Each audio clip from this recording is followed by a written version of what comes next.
La prima chiesa di San Michele Arcangelo in Candiana, con attiguo monastero, affidato ai monaci benedettini cluniacensi, viene citata in un atto di donazione di Cono, conte di Calaone, del 1097.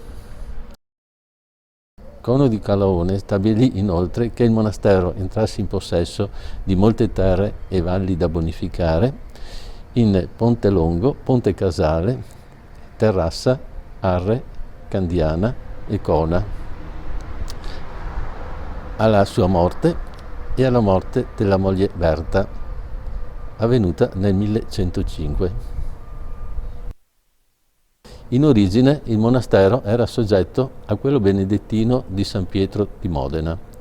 Da un documento del 1113 si apprende che l'abate di Candiana era tenuto a ricevere come suo signore l'abate di Modena, quando si recava in visita al monastero, ed aveva da lui l'investitura della sua elezione. Nel 1187 il cenobio di Candiana passò in commenda. Nel 1462 il commendatario Tommaso Gradenigo lo cedette ai canonici regolari renani di Sant'Agostino di San Salvatore in Venezia. Questi, dal 1493 al 1502, fecero ricostruire monastero e chiesa su progetto dell'architetto Lorenzo da Bologna. La nuova chiesa fu consacrata il 29 settembre 1502 dal vescovo di Padova Pietro Barozzi. Nel corso del XVI-XVII secolo il monastero divenne un importante centro culturale degli agostiniani, sicuramente dotato di una cospicua biblioteca, ora scomparsa, a servizio dei monaci dell'ordine che a Candiana, da tutta Italia, si recavano nella scuola di formazione teologica. Tra le personalità illustri della struttura ci furono abili miniaturisti come Giulio Clovio, musicisti come Giovanni Maria Artusi, Teodoro Clinio detto Klinger e Giovanni Paolo Caprioli, Giovanni Crisostomo Trombelli, professore di lettere e filosofia presso il monastero dal 1719 al 1722. La giurisdizione dell'abbazia di San Michele Arcangelo si estendeva anche sulle parrocchie limitrofe di San Leonardo di Ponte Casale, di Sant'Andrea di Ponte Longo e di Sant'Antonino di Cona, ora Beata Vergine Immacolata. Tra il XVI e il XVIII secolo sembra sia stato attivo presso l'abbazia e ad uso interno un laboratorio ceramico, come attestano i pezzi della collezione del barone Ernesto Rubin de Cervin, Albrizzi. Nel cenobio vivevano normalmente 30-40 monaci, tuttavia nel XVII secolo furono raggiunte anche le 60-70 unità, che si dedicavano non solo allo studio ma anche all'amministrazione del cospicuo patrimonio fondiario dato in affitto con locazione triennale. La parte del tenimento non utilizzato direttamente dal monastero consisteva in una trentina di possessioni di estensione variabile tra i 40 e i 150 campi padovani, dotate ciascuna di una casa colonica in muratura, caratterizzata da un bel portico al piano terra con un vicino annesso rustico, costruite tra il XVI e il XVII secolo e che per la maggior parte sono ancora esistenti ed integre.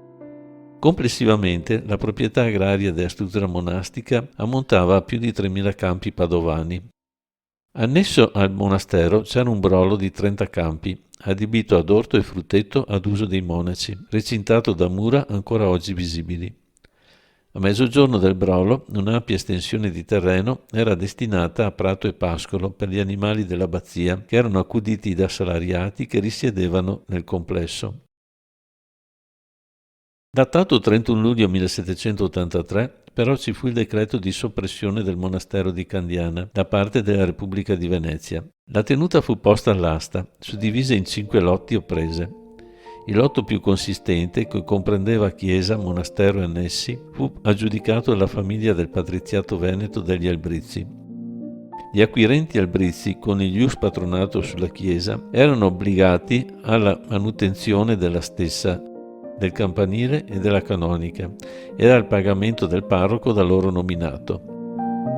Gli Albrizzi utilizzarono la residenza abbaziale come loro casa di villeggiatura, sacrificando con la demolizione gran parte del chiostro di Lorenzo da Bologna e altri 2 chiostri, forse perché vetusti e bisognosi di restauri e non più adeguati alle necessità della nuova proprietà e azienda agricola. Di conseguenza, la stessa sorte dell'eliminazione toccò a molti annessi rustici, come indicato nella rielaborazione grafica di una mappa del monastero del XVIII secolo. Il Ius Patronato Albrizzi si estinse nel 1942 per volontà degli eredi. Negli anni successivi la proprietà fu venduta. Gli acquirenti dell'ala del monastero e delle adiacenze furono Briani e Gobbo.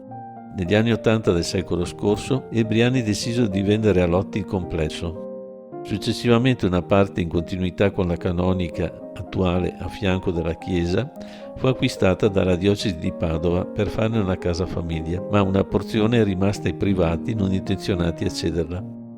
Il progetto della diocesi si è quindi arenato anche per problemi finanziari.